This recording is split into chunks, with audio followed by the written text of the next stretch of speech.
One very cool thing about Arma 3 is that as a mission maker, you have the ability to add your own pictures, audio, and videos to the mission you are making, without the need of mods. But sometimes, too much of a good thing can be bad, and for a multiplayer mission, size matters. Because for every byte you add, more is required to download before a player can play in your mission. And videos are often most memory heavy of these three medias. So what to do if you want to add a video, but don't want to add to the load time of the mission?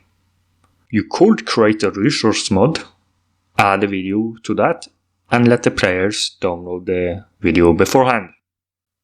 And that's what we're going to take a look at. How to create a mod for Arma 3 will let you distribute your media for your multiplayer mission. This tutorial will take you through the steps from making a mod to publishing it. So let us start. First, start with finding a good location for where you want to have your workspace placed.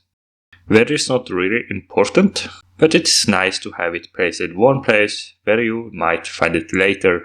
So this is where I want to place my workspace. In a folder I have named Arma 3 Addons. In a folder named Work on one of my disks. The name of the folder do not have any impact on what we are doing. It is just for my own case. What I'm going to do here is to create two folders. One folder called Sources and one folder I called Published. These two do not really have any impact on the mod or the process around creating it. It is just for my own case of structuring the workspace. So I'm going to create a mod file inside Sources folder and copy over the mod to the Published folder when it's ready to send out. So I am heading inside the Sources folder. Here I am going to create a new folder. This is going to be the mod folder, so give your mod a name. But before you write in the name, add a @ sign. This is not required, but it is a common practice to do to show that this content is a mod and not some official content. I am going to name my mod @Traverse Resources. Now open your mod folder. Inside this folder, we are going to create a new folder. This folder needs to be named Addons.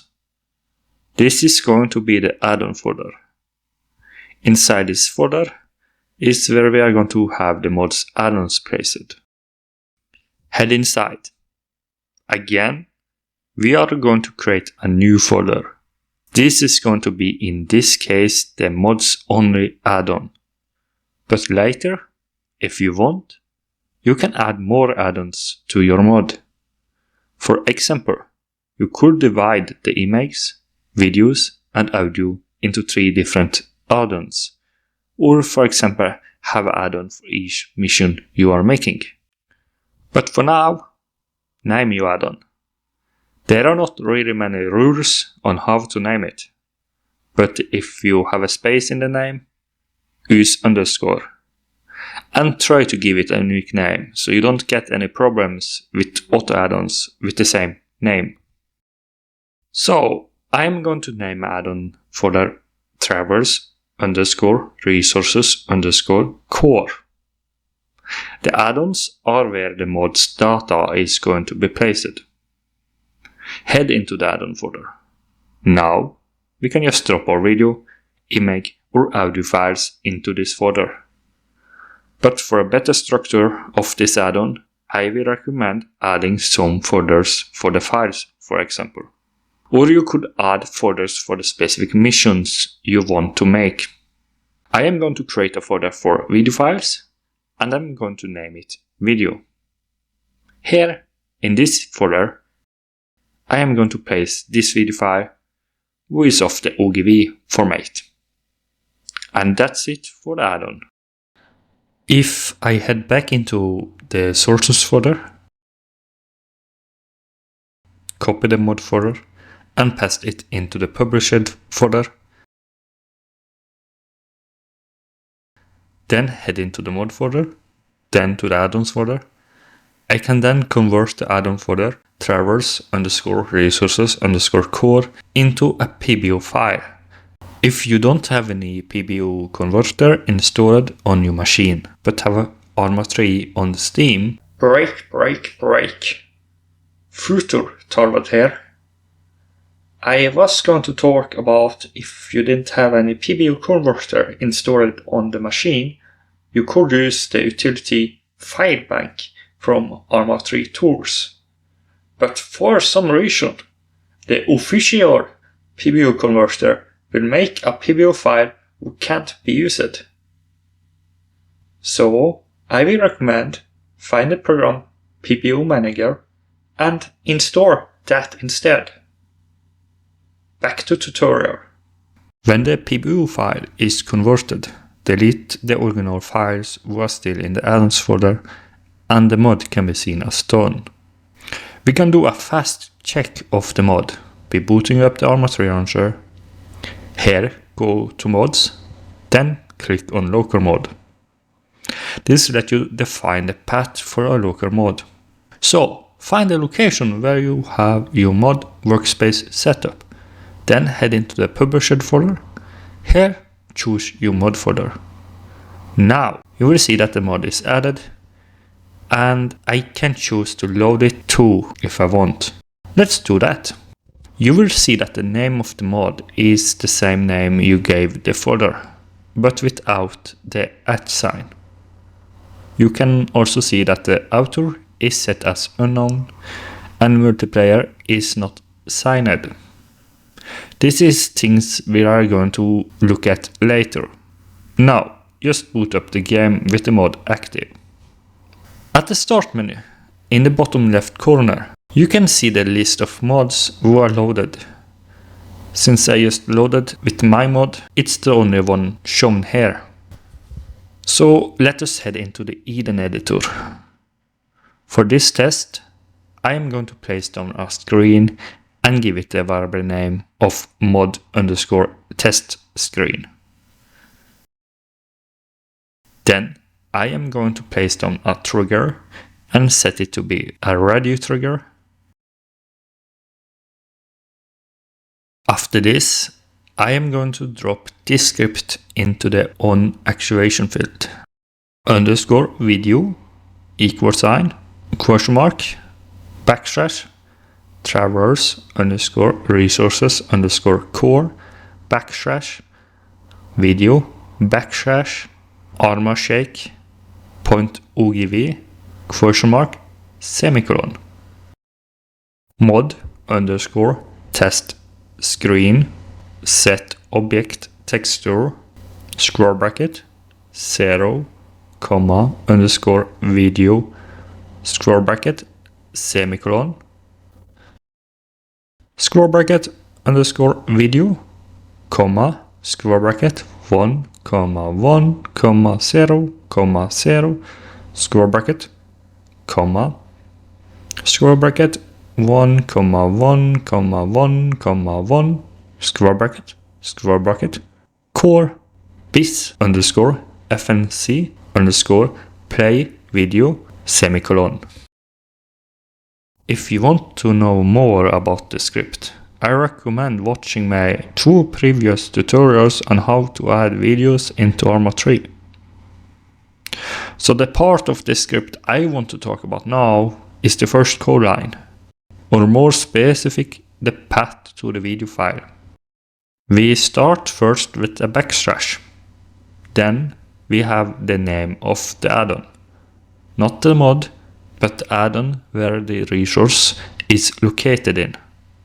Therefore, the importance that an addon has a unique name. Following a new \. So, if you had dropped your video just inside the addon folder, then after this \, the file name for that video should be placed there. But since I did put a folder inside the addon folder and then the video inside that folder, then I have to continue the path to the file. So I am going to add video here, since that was what I named my folder. And then a new backslash. And after that backslash, the name of the video file, and then dot, and then the file type. And that's how you path to a resource in an add-on. So when this 3 code lines is added to the trigger, I can press OK and test the setup.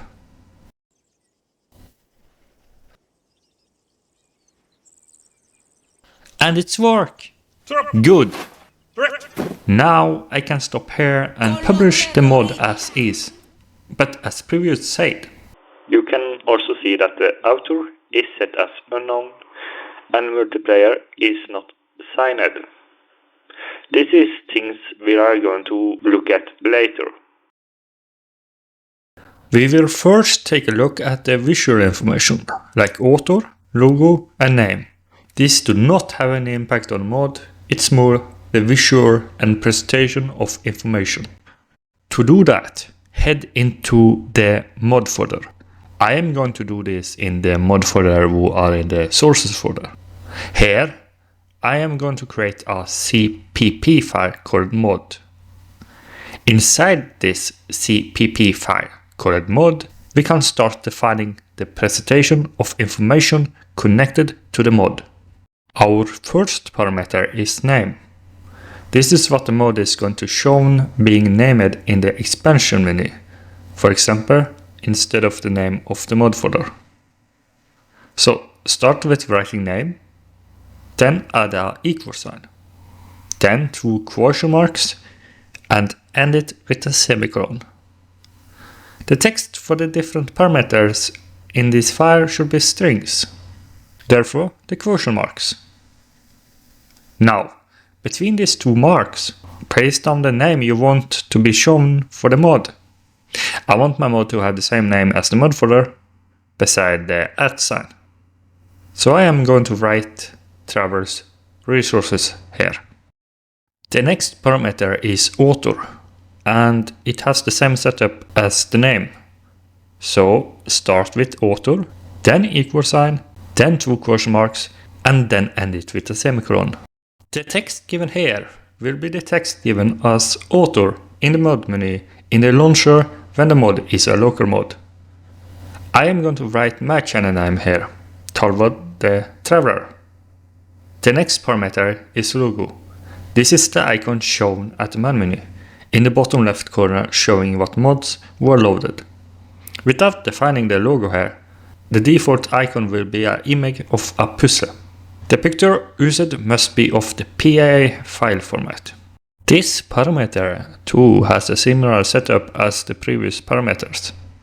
It starts with the name of the parameter, logo, then equal sign, and 2 question marks, and at the end 1 semicolon.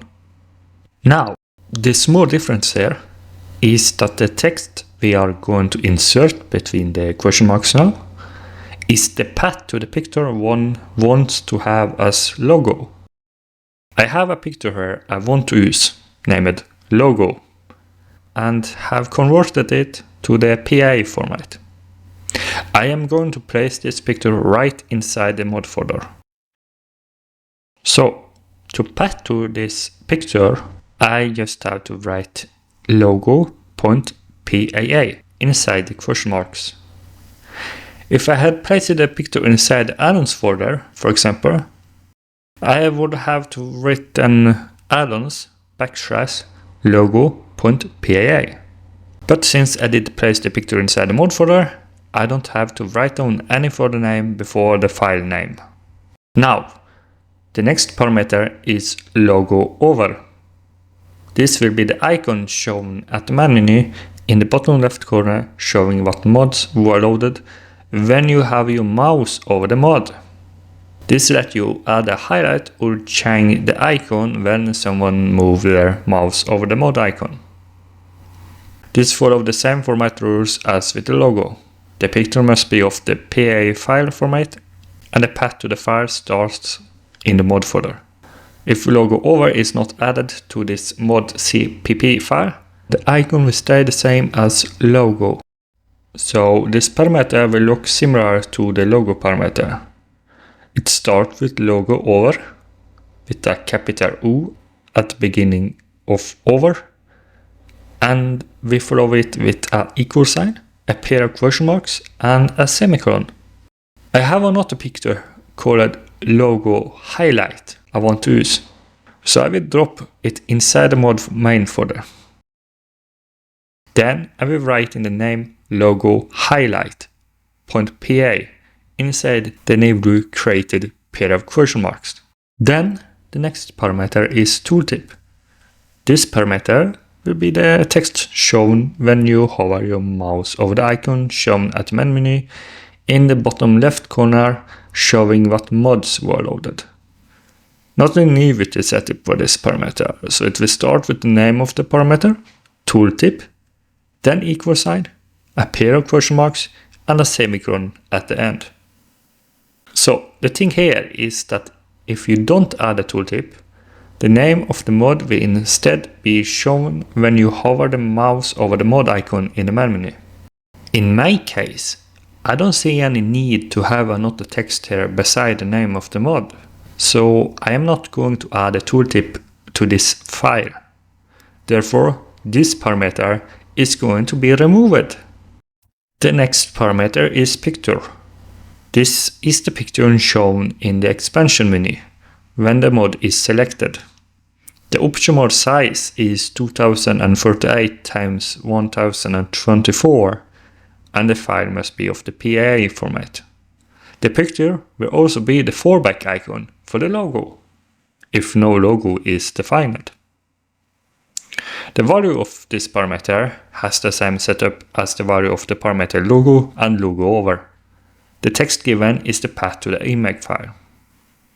And like before, the setup of this parameter follows the same pattern. We start with the name of the parameter, picture, then equal sign, then two question marks, and then end it with a semicolon. In between the question marks, I am going to place the file name of the image I am using for logo over. The next parameter is action name, and this defines the text given for the first action in the extension menu. For the official add-ons, this one is named website. I want my action to be called Linktree, because I want people to understand that when they are clicking on this button for my mod, they will be sent to my Linktree. So, setup is like before. Start with the name of the variable, action name, and before name is capital, then the equal sign, so the pair of question marks, and then the semicolon. Inside the question marks, I'm going to write Linktree. Then the following parameter is action. This parameter defines the website who one will be sent to when clicking on the fourth action in the extension menu. As said before, I want people to be sent to my Linktree when they click on this action. So I'm going to place down the URL to my Linktree in the value here. The parameter is looking like this. The name of the parameter, action, then equal sign, a pair of question marks, and a semicolon. Inside the question marks, I am passing in my URL. Then we are closing in on the last relevant parameter. This one is overview. This parameter defines the text shown in the expansion menu when the mod is selected. This parameter is also not unique with its setup. So it starts with the name of the parameter, overview, then the equal sign, following after the pair of question marks, and at the end the semicolon. Now I want to add this text to the value of this parameter. This mod lets you download resources for my mission beforehand. And now, if I save this file, copy it, and the two images I have in the mod folder over to the mod folder in the published folder,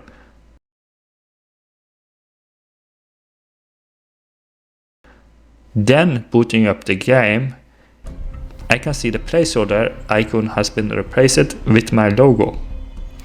And if I hover my mouse over it, the logo changes based on what I defined in logo over. I will also see that the mod's name is used here. Then, if I enter the expansions menu, I can scroll down and see that my mod is named here without the @ sign. And if I click on it, I see the picture I chose. I can also see the text I have defined in the Mod.CPP file. And the name of the action is link 3. And if I click on it, I will get sent to my link 3. Now we can move over to something more important. Meanwhile, previous chapter was about fluff. This one can have an impact on the mod, signing of mods. So when we were testing the mod, we could see that the mod said not signed. This means that this mod is not signed and there's no way to detect if someone else has been modifying the add-ons beside the mod author. But by signing it, we create this possibility to detect if someone else have tampered with the add-ons. This is relevant for multiplayer servers. There you might want to detect if people are trying to cheat or block people from using mods who are not allowed. And by signing your mod, you make it possible for admins to whitelist it. To sign the mod, we will launch the Arma 3 tools. Here, we are going to choose the utility dsutils. This utility is the one who creates keys and sign the add-ons, so launch it. The first thing we should do inside this utility is to add our source directory. The source directory should be our mod folder, who has the PBO files packed, so locate your mod folder. When located, select the folder and press OK. After this, the utility will search for files to add, and here we see it found one PBO file to add to the list. This list gives us information about the name, signing status, path, and size of the located PBO files inside mod. The next step is to create a private key. To do that, we will start with pressing the N button here. This will give you a new pop-up window. Inside this window, you will see that we have authority name, destination path, and 2 checkboxes. The first checkbox is already checked and is asking us if we want to use this key to sign the files. Let it be checked. The second checkbox is asking us if the info file created after creating the keys should be opened. This is not required, but if you want to check it, check it. I will leave it unchecked. Then we have path. This is the path to where the key should be created.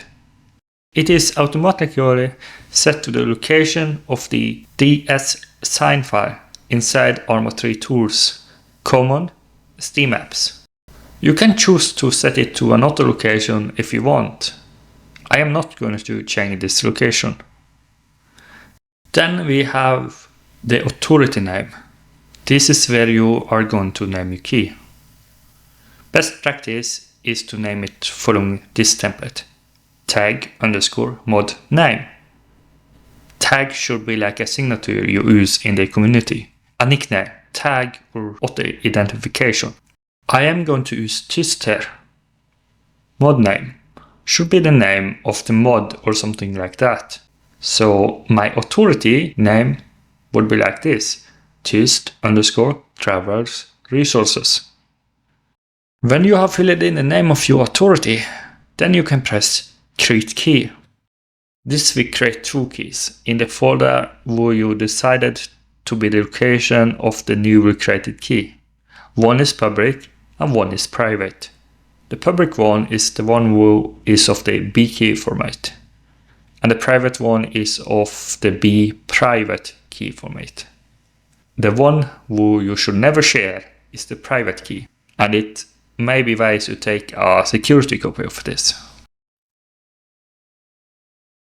Now, inside the dsutils make sure that the path for the private key is the path to your private key. If you have never created the key, the path should be set to this. After this, just make sure that the PBO is checked. It should be checked automatically. Then you can just click Process Files. If you have not unchecked Override Signatures, you will get this pop-up. Just press Yes. If you have unchecked Override Signatures, you will get this pop-up. Just press Yes. In both cases, the PBO file should get signed, and you can see that the PBO file in the list has turned green, but signed is still shown as false. We can check for errors with the signing by clicking on the Check Signature, and then copy in the path to where you have the public key located.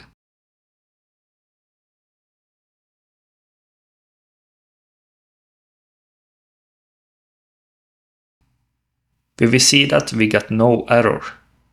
We can also right-click on the PBO file in the list to get up a menu and select Open in Explorer. This will bring us to the Addons folder of our mod, and we can see that a by sign file has been added to the folder, with the name of the PBO file at the start, then following that the name of our authority. The addons are now signed, but there is no point to sign them if people don't have any way to check the signatures. So head back into our mod folder, here, create a new folder enabled keys, and head into that folder. Then locate where you have your public key. Not the private key, but the public key. Copy it, and place a copy inside the keys folder. Now, admins have the possibility to use this public key on a server to check if the signature is untouched. And that is about signing of mods. The mod is now ready to be published. Let's head back into Arma 3 Tools. Here, select the tool Publisher. This will launch the Arma 3 Publisher. The first thing to do is to select New Workshop item. Then add mod content.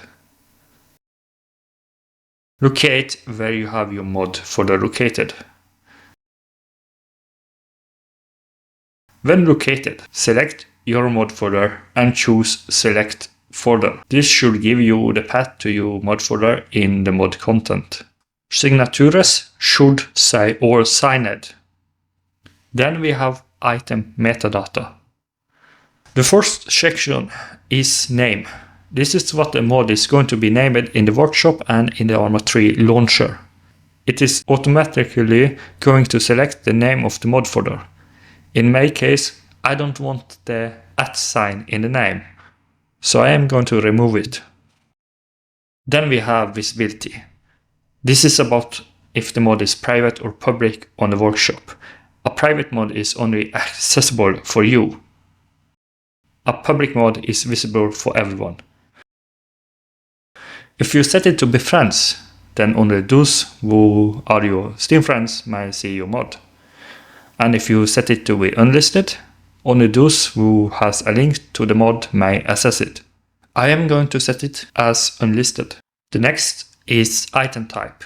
This is connected to the tags. You can set it as a mod, but there is not really any good fitting for the tags for this kind of mod. Maybe mechanics and sometimes sound. This is not required and are more about finding the mods. But since this mod are a resource mod and would be mainly found by sharing, I will not put any tags here. Then you have links. This is links to your or the mod's social media, like Facebook, YouTube, Twitter, and Reddit. I am going to drop the link to my YouTube channel, Twitter, and Reddit here. But this is not needed. It's more like fluff. Workshop info gives you information about when the mod was created for the workshop, last update, and the size of the mod. There's no input from our side here. When the metadata has been filled in, you have description. This is the text shown in the description on the Steam Workshop page. Put down what you want here, but you can leave it blank. It is just fluff. Following the description, we have chain notes. Here is where you give information about what may have been changed in the different updates you make to your mod. You may leave it blank if you want. Then we have image. This is the picture shown in the workshop and in the Arma 3 launcher.